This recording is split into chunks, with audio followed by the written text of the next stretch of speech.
Assalamualaikum warahmatullahi wabarakatuh. Perkenalkan, nama saya Izati. Saya berasal dari program studi akuntansi sektor publik kelas 2B. Baiklah, di sini saya akan mempresentasikan tentang pengantar ekonomi makro. Langsung saja kita ke materi yang pertama, yaitu 3 masalah pokok dalam ekonomi makro. Yang pertama yaitu apa? Apa yang harus diproduksi dan dalam jumlah berapa? Masalah ini berkaitan dengan jenis barang dan jasa yang harus diproduksi serta jumlahnya.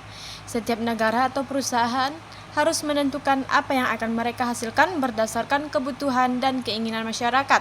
Contohnya yaitu sebuah negara dengan pertumbuhan penduduk yang tinggi memutuskan untuk meningkatkan produksi beras dan gandum agar kebutuhan pangan terpenuhi.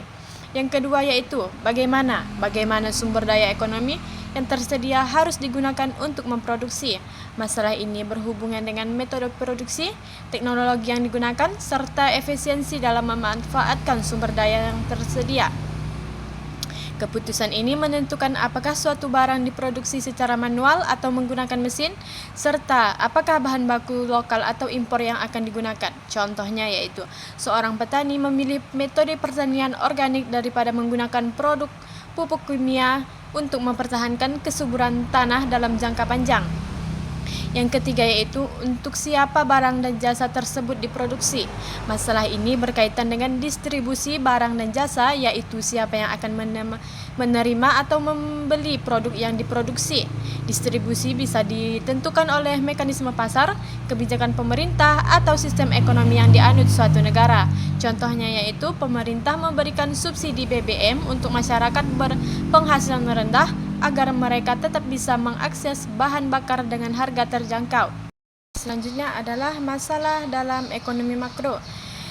Masalah dalam ekonomi makro terdapat 2 masalah utama, yaitu masalah stabilisasi atau masalah jangka pendek dan masalah pertumbuhan atau masalah dalam jangka panjang. Yang pertama yaitu masalah stabilisasi atau jangka pendek. Masalah stabilisasi berkaitan dengan fluktuasi ekonomi yang terjadi dalam jangka pendek. Hal ini meliputi inflasi, pengangguran, dan neraca pembayaran. Yang pertama yaitu inflasi. Inflasi adalah kenaikan harga barang dan jasa secara umum dalam suatu perekonomian. Contohnya yaitu, jika harga kebutuhan pokok seperti beras, minyak goreng, dan daging terus meningkat, daya beli masyarakat menurun dan biaya hidup semakin tinggi. Yang kedua yaitu pengangguran. Pengangguran adalah ketika banyak orang yang ingin bekerja tetapi tidak mendapat pekerjaan, yaitu contohnya krisis ekonomi menyebabkan banyak perusahaan mengalami kebangkrutan sehingga banyak pekerja terkena PHK atau pemutusan hubungan kerja. Yang ketiga yaitu neraca pembayaran. Neraca pembayaran adalah keseimbangan antara jumlah uang yang masuk dan keluar dari suatu negara dalam transaksi internasional. Contohnya yaitu jika impor lebih besar dari ekspor, maka neraca pembayaran mengalami defisit, menyebabkan nilai tukar mata uang melemah. Nah, yang kedua yaitu masalah pertumbuhan atau masalah jangka panjang. Masalah pertumbuhan berkaitan dengan faktor-faktor yang mempengaruhi perkembangan ekonomi dalam jangka panjang, seperti pertumbuhan penduduk, kapasitas produksi, dan investasi. Yang pertama yaitu pertumbuhan penduduk adalah jumlah penduduk yang terus bertambah dapat mempengaruhi perekonomian suatu negara. Contohnya yaitu, jika pertumbuhan penduduk tinggi tetapi lapangan kerja terbatas, maka angka pengangguran dan kemiskinan meningkat. Yang kedua yaitu kapasitas. Kapasitas adalah kemampuan suatu negara dalam memproduksi barang dan jasa. Contohnya yaitu, jika sebuah negara tidak meningkatkan kapasitas produksi industri manufaktur, maka akan sulit bersaing di pasar global. Yang ketiga yaitu investasi. Adalah penanaman modal untuk meningkatkan pertumbuhan ekonomi di masa depan. Contohnya yaitu, jika pemerintah berinvestasi dalam infrastruktur seperti jalan tol dan pelabuhan, maka distribusi barang lebih efisien dan mendorong pertumbuhan ekonomi. Nah, selanjutnya yaitu adalah perekonomian nasional. di mana perekonomian nasional ini terbagi menjadi 5 bagian. Yang pertama adalah pendapatan nasional. Pendapatan nasional adalah jumlah total pendapatan yang diperoleh oleh suatu negara dalam periode tertentu, biasanya 1 tahun. Ini mencerminkan kinerja ekonomi suatu negara dan dihitung menggunakan berbagai metode seperti Produk Domestik Bruto atau PDB, yaitu nilai total barang dan jasa yang dihasilkan dalam negeri. Yang kedua yaitu Produk Nasional Bruto atau PNB, yaitu PDB ditambah pendapatan dari luar negeri yang diterima oleh warga negara. Yang ketiga yaitu pendapatan nasional neto, yaitu PNB dikurangi penyusutan barang modal. Yang keempat adalah pendapatan perseorangan atau pendapatan yang diterima oleh individu sebelum pajak. Yang kelima yaitu pendapatan yang dapat dibelanjakan, pendapatan setelah pajak yang dapat digunakan untuk konsumsi atau tabungan. Nah, yang kedua yaitu produk nasional. Produk nasional mencakup semua barang dan jasa yang diproduksi oleh warga negara, baik yang tinggal di dalam negeri maupun di luar negeri. Produk nasional sering diukur dengan PNB, yaitu Produk Nasional Bruto, yang menghitung produksi berdasarkan kepemilikan faktor produksi, bukan lokasi geografisnya. Yang ketiga yaitu tingkat kesempatan kerja. Tingkat kesempatan kerja menggambarkan sejauh mana angkatan kerja suatu negara mendapatkan pekerjaan. Ini berhubungan langsung dengan tingkat pengangguran dan pertumbuhan ekonomi. Faktor-faktor yang mempengaruhi kesempatan kerja meliputi investasi dan ekspansi industri. Yang kedua yaitu kebijakan ketenagakerjaan pemerintah. Yang ketiga yaitu kemajuan teknologi dan otomatisasi. Yang keempat yaitu pendidikan dan keterampilan tenaga kerja. Nah, yang keempat yaitu tingkat harga. Tingkat harga yaitu menunjukkan perubahan harga barang dan jasa dalam suatu ekonomi. Ini sering kali dikaitkan dengan inflasi, yaitu kenaikan harga umum yang mengurangi daya beli masyarakat. Nah, beberapa indikator utama tingkat harga adalah yang pertama yaitu indeks harga konsumen atau IHK, yaitu mengukur perubahan harga barang dan jasa yang dikonsumsi oleh rumah tangga. Yang kedua yaitu indeks harga produsen atau IHP, yaitu mengukur perubahan harga dari perspektif produsen. Yang ketiga yaitu inflasi inti.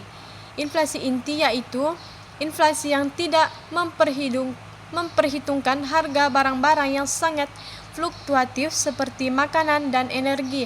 Nah, yang kelima yaitu neraca pembayaran. Neraca pembayaran adalah catatan sistematis dari transaksi ekonomi suatu negara dengan negara lain dalam periode tertentu. Komponen utama neraca pembayaran meliputi yaitu neraca transaksi berjalan, yaitu mencatat ekspor dan impor barang, jasa, serta transfer unilateral ya seperti remitansi tenaga kerja. Yang kedua yaitu neraca modal dan finansial, yaitu mencatat investasi langsung, investasi portofolio, dan arus modal lainnya. Yang ketiga yaitu cadangan devisa. Cadangan devisa yaitu menggambarkan jumlah mata uang asing yang dimiliki oleh bank sentral untuk menjaga stabilitas ekonomi. Nah, yang selanjutnya adalah 4 sektor dalam perekonomian. Yang pertama yaitu sektor keluarga, di mana sektor ini mencakup individu dan rumah tangga yang berperan sebagai konsumen dalam perekonomian. Mereka menerima pendapatan dari berbagai sumber seperti gaji, bunga, dividen, dan sewa. Pengeluaran sektor ini meliputi konsumsi barang dan jasa, tabungan, serta pembayaran pajak kepada pemerintah. Selain sebagai konsumen, rumah tangga juga bisa menjadi produsen dalam skala kecil, misalnya yaitu dengan menjalankan usaha rumahan. Yang kedua yaitu adalah sektor perusahaan. Sektor ini mencakup semua jenis perusahaan, baik kecil maupun besar, yaitu berperan dalam produksi barang dan jasa.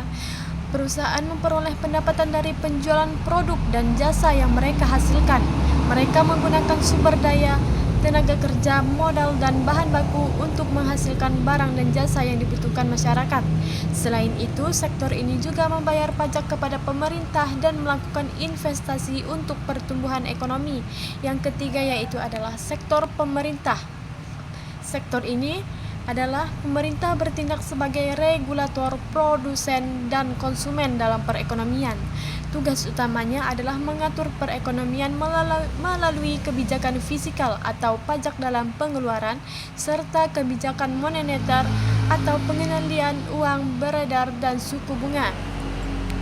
Pemerintah juga menyediakan barang dan jasa publik seperti infrastruktur, pendidikan, kesehatan, serta keamanan.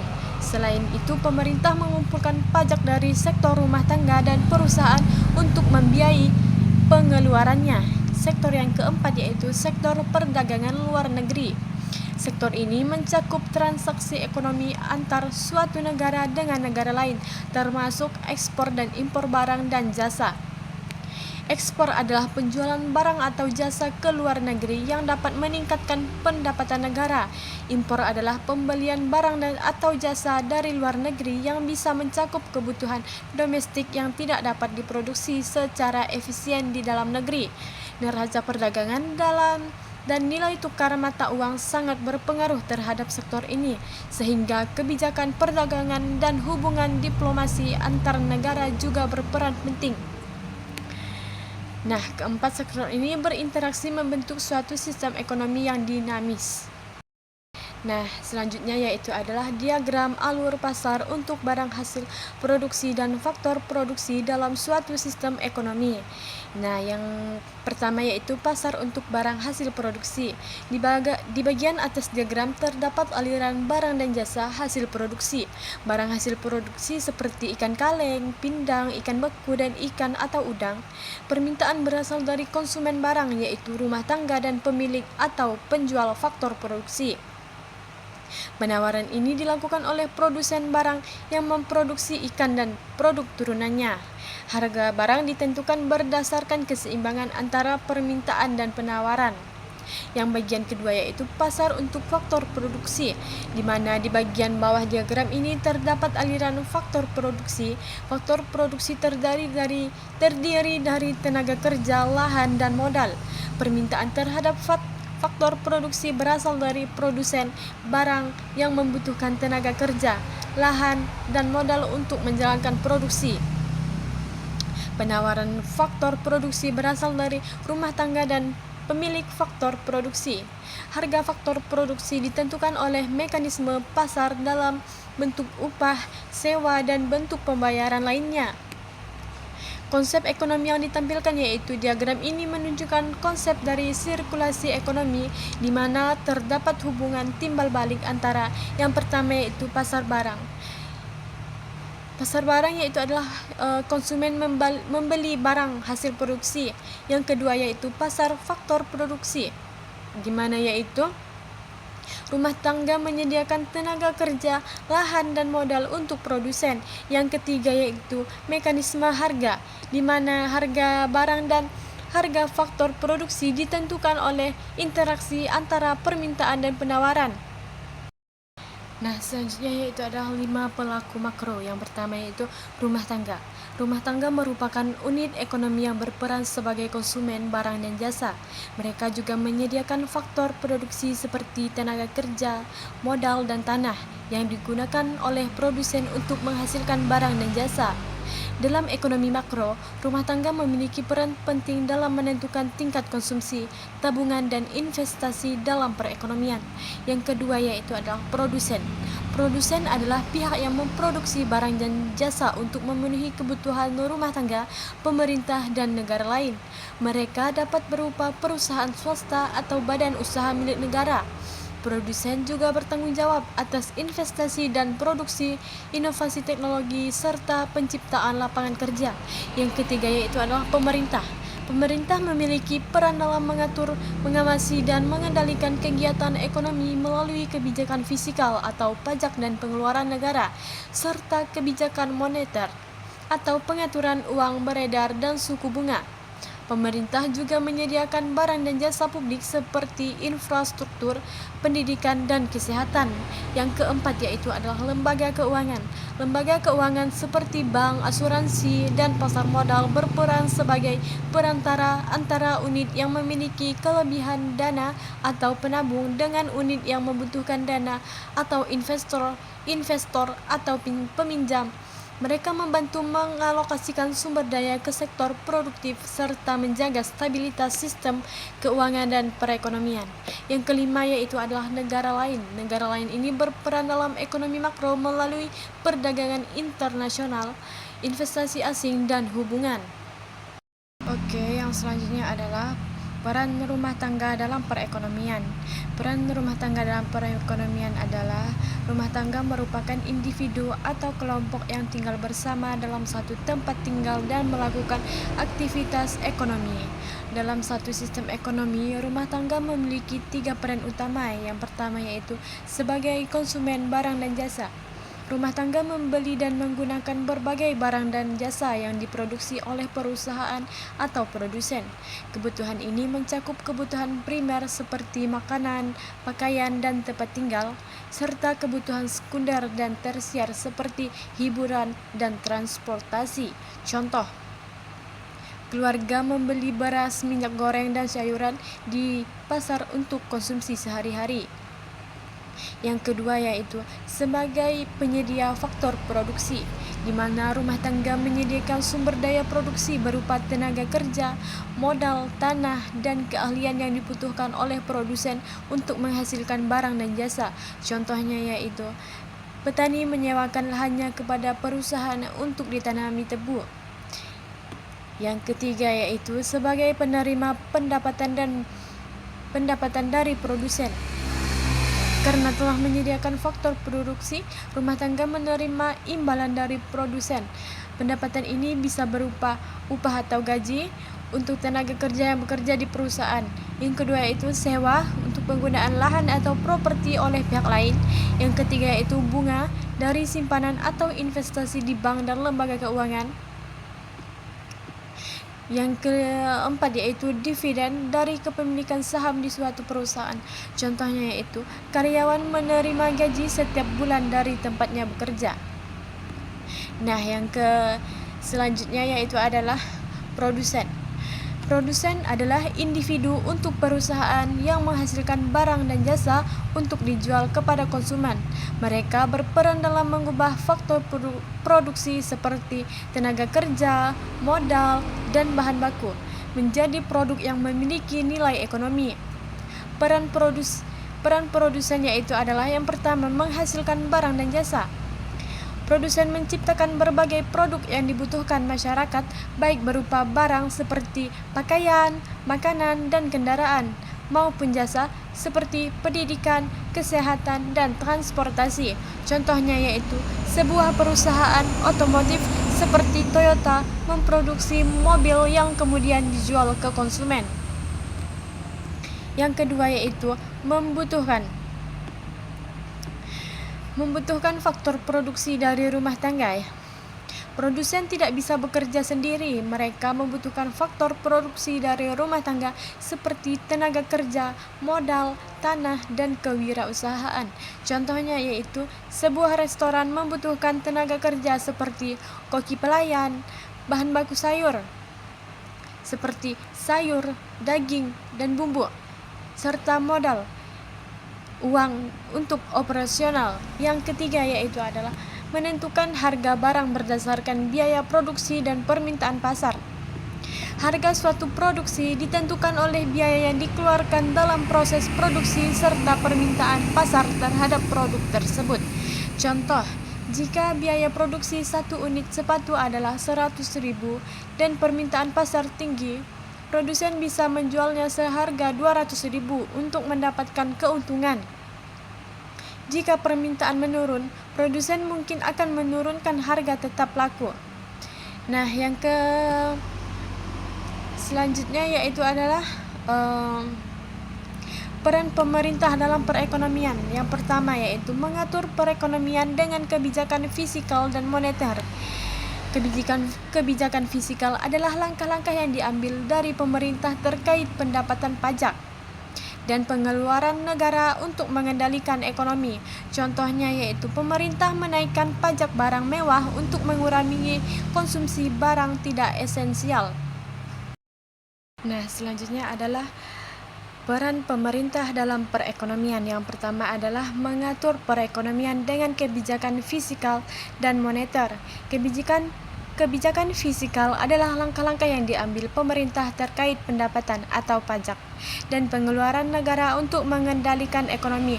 Contohnya yaitu adalah pemerintah menaikkan pajak barang mewah untuk mengurangi konsumsi barang tidak esensial. Kebijakan moneter adalah kebijakan yang dilakukan oleh bank sentral seperti Bank Indonesia untuk mengontrol jumlah uang beredar. Contoh yaitu Bank Indonesia menurunkan suku bunga untuk mendorong pinjaman usaha dan investasi. Yang kedua yaitu memungut pajak dari rumah tangga dan produsen untuk mendanai layanan publik. Pemerintah mengumpulkan pajak dari masyarakat dan dunia usaha untuk membiayai berbagai layanan publik yang bermanfaat bagi masyarakat. Contohnya yaitu adalah pajak penghasilan atau PPH yang dibayarkan oleh karyawan dan perusahaan digunakan untuk membiayai subsidi kesehatan dan pendidikan. Yang ketiga yaitu adalah berperan sebagai produsen barang atau jasa publik seperti infrastruktur dan pendidikan. Pemerintah menyediakan barang dan jasa publik yang tidak dapat disediakan secara optimal oleh sektor swasta karena sifatnya yang bersifat non-profit atau terlalu besar skalanya. Contoh yaitu pembangunan jalan raya, jembatan, dan bendungan yang digunakan oleh masyarakat umum tanpa biaya langsung. Yang selanjutnya adalah lembaga keuangan. Lembaga keuangan adalah institusi yang berperan dalam menyediakan layanan keuangan seperti tabungan, kredit, dan investasi. Mereka menjadi perantara antara individu atau kelompok yang memiliki dana lebih atau surplus dan pihak yang membutuhkan dana atau defisit, seperti produsen atau pemerintah. Fungsi lembaga keuangan yang pertama adalah menyediakan layanan keuangan. Lembaga keuangan membantu masyarakat dan bisnis dalam mengelola uang mereka. Layanan yang diberikan termasuk tabungan, pinjaman atau kredit, investasi, dan produk keuangan lainnya. Yang kedua yaitu menghubungkan surplus dana dengan pihak yang membutuhkan. Rumah tangga yang memiliki dana lebih dapat menabung untuk berinvestasi melalui lembaga keuangan. Dana ini kemudian disalurkan kepada pihak yang membutuhkan, seperti produsen yang ingin mengembangkan usaha atau pemerintah yang ingin membiayai proyek infrastruktur. Yang ketiga yaitu menjaga stabilitas ekonomi melalui kebijakan moneter. Lembaga keuangan, khususnya bank sentral, memiliki peran penting dalam mengendalikan inflasi, suku bunga, dan likuiditas dalam perekonomian. Mereka mengatur jumlah uang yang beredar untuk menjaga stabilitas ekonomi. Selanjutnya adalah negara lain dalam ekonomi, khususnya dalam perdagangan internasional, yaitu yang pertama, perdagangan internasional atau ekspor dan impor. Negara lain berperan dalam kegiatan perdagangan internasional dengan mengekspor dan mengimpor barang dan jasa. Ekspor adalah penjualan barang atau jasa ke luar negeri, sedangkan impor adalah pembelian barang atau jasa dari luar negeri. Perdagangan ini dapat membantu memenuhi kebutuhan yang tidak bisa diproduksi dalam negeri dan meningkatkan perekonomian suatu negara. Yang kedua yaitulah pengaruh terhadap nilai tukar mata uang dan neraca pembayaran. Aktivitas perdagangan internasional mempengaruhi nilai tukar mata uang suatu negara. Jika permintaan terhadap barang ekspor suatu negara meningkat, nilai mata uangnya bisa menguat. Neraca pembayaran mencatat semua transaksi ekonomi antara suatu negara dengan negara lain, termasuk ekspor, impor, investasi, dan transfer uang. Defisit atau surplus dalam neraca pembayaran dapat berdampak pada kestabilan ekonomi sosial. Yang ketiga yaitu transfer teknologi dan investasi asing. Negara lain juga berperan dalam mentransfer teknologi ke negara tujuan melalui investasi asing, baik dalam bentuk modal, mesin, ataupun pengetahuan. Investasi asing seperti Foreign Direct Investment atau FDI dapat membantu meningkatkan produktivitas, menciptakan lapangan kerja, dan mempercepat pertumbuhan ekonomi. Transfer teknologi juga memungkinkan negara berkembang mengadopsi inovasi terbaru untuk meningkatkan daya saing industri domestik. Nah, selanjutnya yaitu 4 pasar makro. Yang pertama yaitu pasar barang dan jasa. Indikator utamanya yaitu tingkat harga umum, mengacu pada perubahan harga barang dan jasa di suatu negara yang diukur dengan indeks harga seperti indeks harga konsumen atau IHK atau indeks harga produsen yaitu IHP. Indikator yang kedua yaitu produk domestik bruto atau yang bisa disingkat PDB, yaitu total nilai barang dan jasa yang diproduksi di suatu negara dalam periode tertentu. PDB mencerminkan pertumbuhan ekonomi suatu negara. Yang kedua yaitu pasar tenaga kerja. Indikatornya utamanya yaitu tingkat upah, mengukur besaran kompensasi yang diterima oleh tenaga kerja sebagai imbalan atau pekerjaannya. Faktor yang mempengaruhi tingkat upah termasuk permintaan dan penawaran tenaga kerja, tingkat pendidikan, serta kebijakan pemerintah. Indikator kedua yaitu tingkat pengangguran, yaitu persentase jumlah penduduk yang aktif mencari pekerjaan tetapi belum mendapat pekerjaan dibandingkan dengan total angkatan kerja. Tingkat pengangguran yang tinggi mencerminkan kurangnya kesempatan kerja di suatu negara. Pasar yang ketiga yaitu pasar uang. Indikator utama yang pertama yaitu tingkat bunga, yaitu persentase biaya pinjaman uang yang dikenakan oleh lembaga keuangan terhadap peminjam. Tingkat bunga berpengaruh pada investasi dan konsumsi masyarakat. Indikator kedua yaitu volume atau jumlah uang beredar, yaitu jumlah uang yang beredar di dalam perekonomian yang bisa mempengaruhi inflasi, daya beli, dan pertumbuhan ekonomi.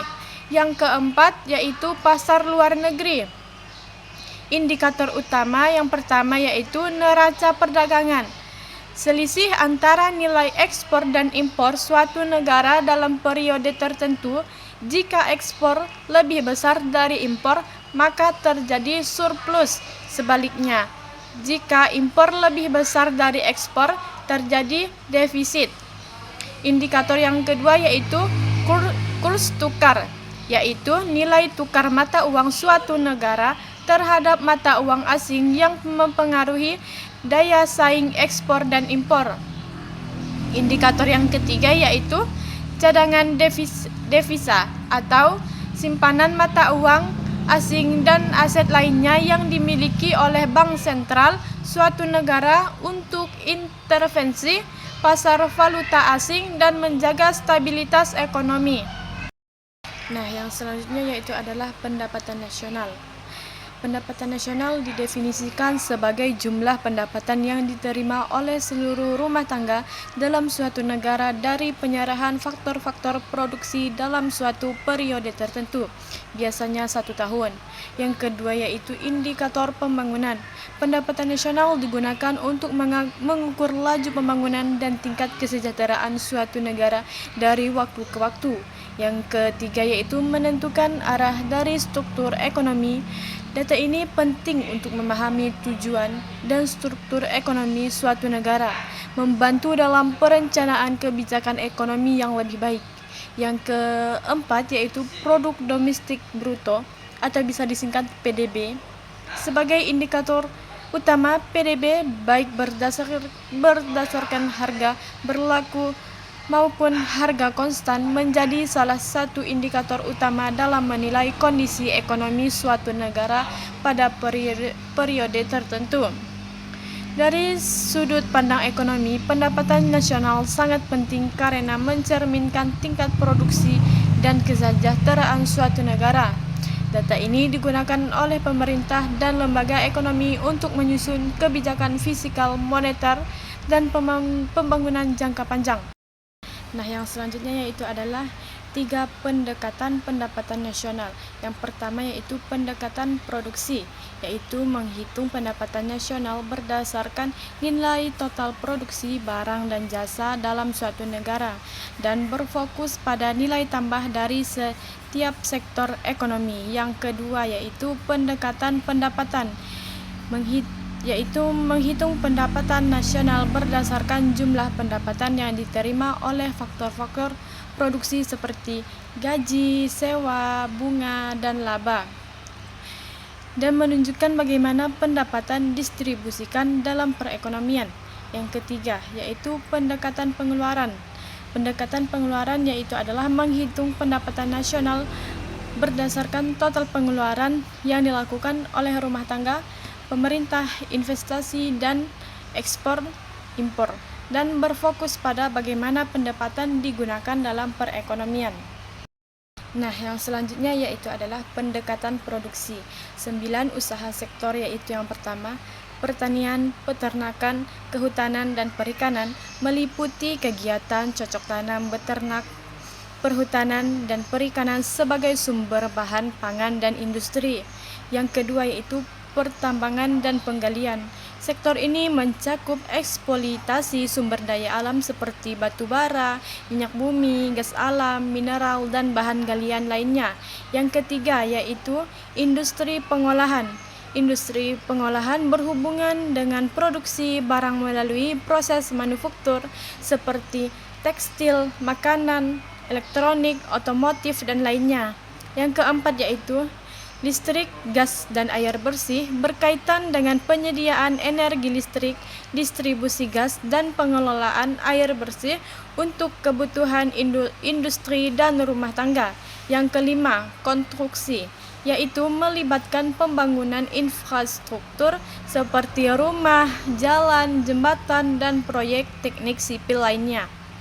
Yang keenam yaitu perdagangan, hotel, dan restoran, yaitu sektor yang mencakup kegiatan jual beli barang dan jasa, serta industri perhotelan dan restoran sebagai bagian dari sektor jasa.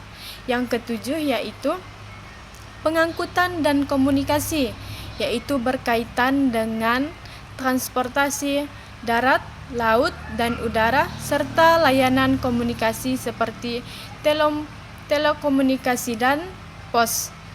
Yang kedelapan yaitu keuangan, real estate, dan jasa perusahaan. Ini mencakup perbankan, asuransi, investasi, serta layanan real estate dan konsultasi bisnis.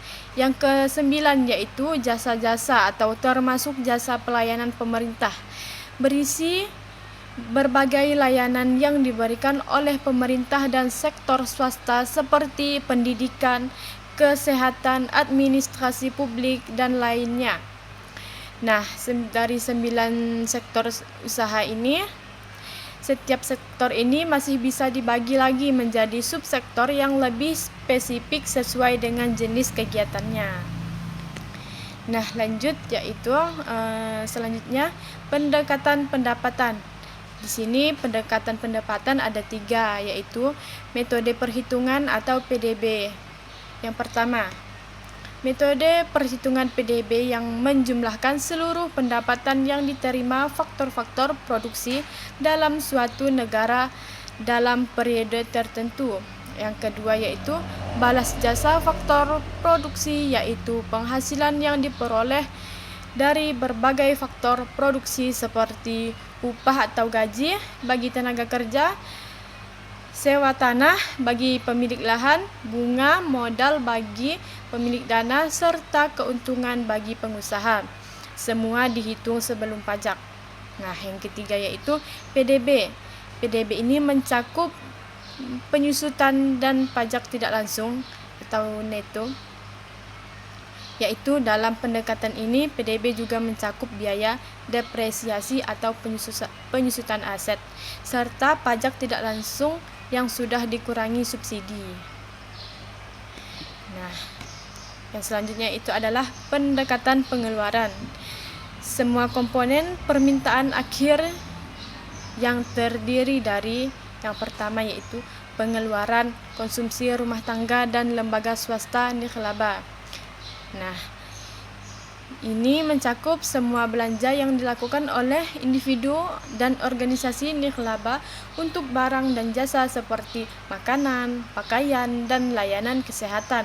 Yang kedua yaitu pengeluaran konsumsi pemerintah, yaitu pembelian barang dan jasa oleh pemerintah termasuk gaji pegawai negeri, pembangunan infrastruktur dan layanan publik seperti pendidikan serta kesehatan. Nah, yang ketiga yaitu adalah pembentukan modal tetap domestik bruto, yaitu investasi dalam aset tetap seperti bangunan, mesin, dan peralatan yang digunakan untuk produksi jangka panjang.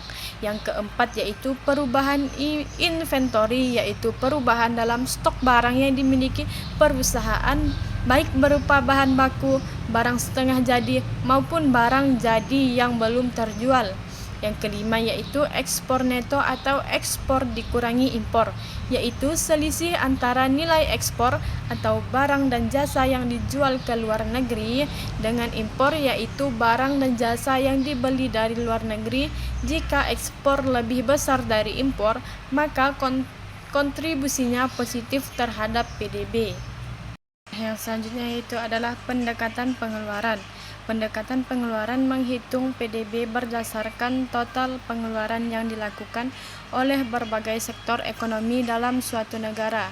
Rumusnya adalah Y sama dengan C ditambah I ditambah G ditambah dalam kurung yaitu X dikurang M, di mana Y yaitu adalah PDB, produk domestik bruto, C yaitu adalah konsumsi, yang I yaitu adalah investasi, G yaitu adalah pengeluaran pemerintah, X itu adalah ekspor neto, yang M yaitu ekspor neto dalam kurung net ekspor, yaitu ekspor dikurangi impor.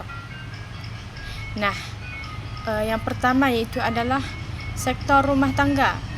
Sektor rumah tangga merupakan pengeluaran individu atau keluarga untuk membeli barang dan jasa. Contohnya yaitu makanan, pakaian, transportasi, pendidikan, hiburan, dan kebutuhan sehari-hari lainnya.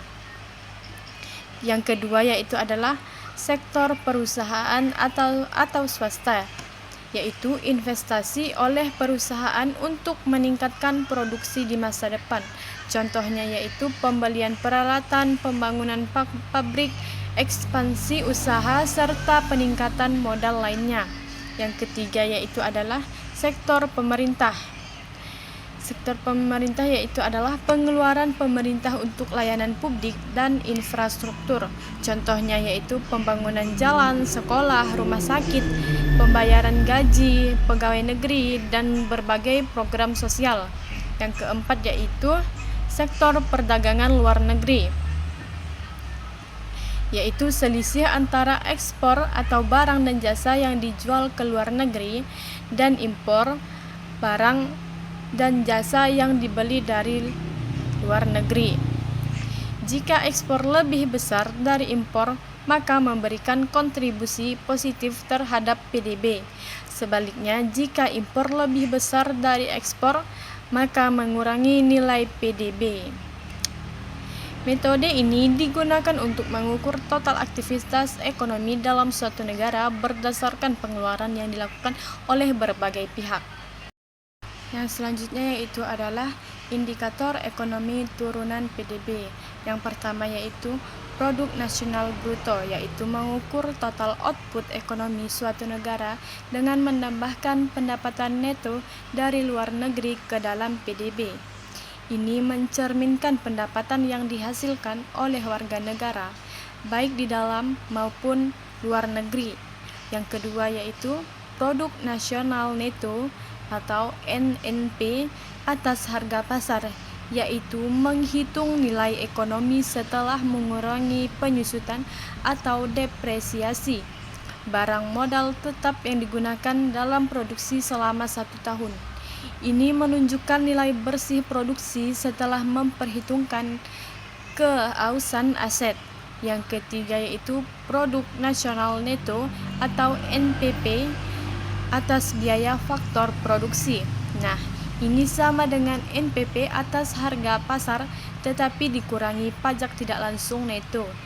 Ini memberikan gambaran tentang pendapatan yang benar-benar diterima oleh faktor-faktor produksi.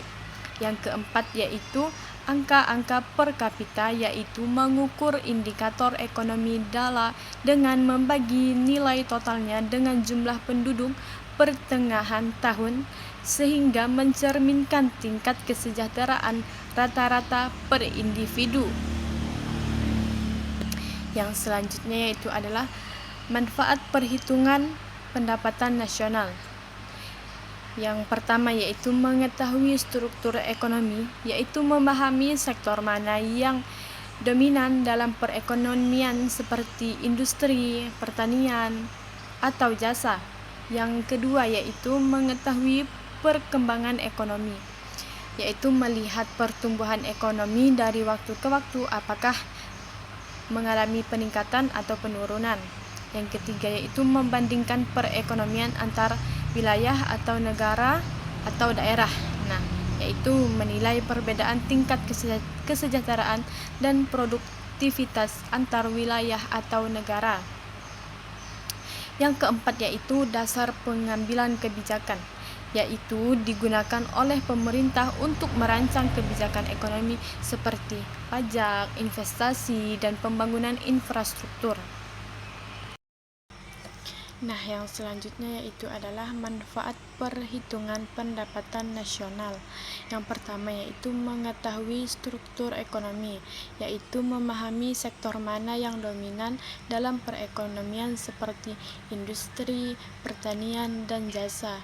Yang kedua yaitu mengetahui perkembangan ekonomi, yaitu melihat pertumbuhan ekonomi dari waktu ke waktu apakah mengalami peningkatan atau penurunan. Yang ketiga yaitu membandingkan perekonomian antar wilayah atau negara atau daerah, yaitu menilai perbedaan tingkat kesejahteraan dan produktivitas antar wilayah atau negara. Yang keempat yaitu dasar pengambilan kebijakan, yaitu digunakan oleh pemerintah untuk merancang kebijakan ekonomi seperti pajak, investasi, dan pembangunan infrastruktur. Nah, selanjutnya yaitu adalah tujuan kebijakan ekonomi makro. Yang pertama yaitu tingkat pendapatan nasional real yang tinggi, yaitu kebijakan ekonomi makro bertujuan untuk meningkatkan pendapatan nasional real, yaitu jumlah barang dan jasa yang dihasilkan dalam suatu perekonomian setelah disesuaikan dengan inflasi. Pendapatan nasional yang tinggi menunjukkan pertumbuhan ekonomi yang baik, yang berarti adanya peningkatan produksi, konsumsi, dan kesejahteraan masyarakat. Yang kedua yaitu tingkat kesempatan kerja yang tinggi, yaitu tingkat kesempatan kerja yang tinggi berarti lebih banyak individu yang bekerja sehingga tingkat pengangguran menjadi rendah. Pengangguran yang tinggi dapat menyebabkan masalah sosial dan ekonomi seperti kemiskinan dan kriminalitas. Oleh karena itu, kebijakan ekonomi makro bertujuan untuk menciptakan lebih banyak lapangan pekerjaan melalui investasi, pengembangan usaha, dan program pelatihan kerja. Yang ketiga yaitu kondisi perekonomian yang stabil, yaitu stabil ekonomi sangat penting agar inflasi tetap terkendali dan tidak mengganggu daya beli masyarakat. Inflasi yang terlalu tinggi dapat mengurangi nilai uang dan menurunkan daya beli masyarakat. Sementara deflasi bisa menyebabkan stagnasi ekonomi. Oleh karena itu, kebijakan ekonomi makro bertujuan untuk menjaga keseimbangan antara pertumbuhan ekonomi dan inflasi. Yang keempat yaitu peningkatan kapasitas produk nasional yang tinggi, yaitu optimasi sumber daya berarti memanfaatkan faktor produksi seperti tenaga kerja, modal, tanah, dan teknologi secara efisien untuk meningkatkan produksi nasional. Dengan meningkatnya kapasitas produksi, suatu negara bisa menjadi lebih mandiri secara ekonomi. mengurangi ketergantungan pada impor dan meningkatkan ekspor. Yang kelima yaitu distribusi pendapatan yang merata, yaitu kebijakan ekonomi makro juga bertujuan untuk menciptakan keadilan ekonomi di mana pendapatan tidak hanya berpusat pada segelintir individu atau kelompok. Distribusi pendapatan yang merata membantu mengurangi kesenjangan ekonomi dan sosial, serta mencegah pemborosan sumber daya akibat akumulasi kekayaan yang tidak produktif. Yang keenam yaitu neraca pembayaran yang berimbang. Neraca pembayaran mencatat transaksi ekonomi suatu negara dengan negara lain, termasuk ekspor, impor, investasi, dan peminjam luar negeri. Jika neraca pembayaran seimbang, berarti negara memiliki keseimbangan antara aliran masuk dan keluar devisa sehingga ekonomi lebih stabil dan tidak rentan terhadap krisis keuangan internasional. Nah, secara keseluruhan, tujuan kebijakan ekonomi makro adalah menciptakan kondisi ekonomi yang stabil, pertumbuhan yang berkelanjutan, serta kesejahteraan yang merata bagi masyarakat. Nah, sekian yang dapat saya sampaikan. Kurang lebihnya saya mohon maaf. Jika ada kata-kata yang salah, tolong dimaafkan. Saya akhiri dengan wabillahi taufiq wal hidayah. Wassalamualaikum warahmatullahi wabarakatuh.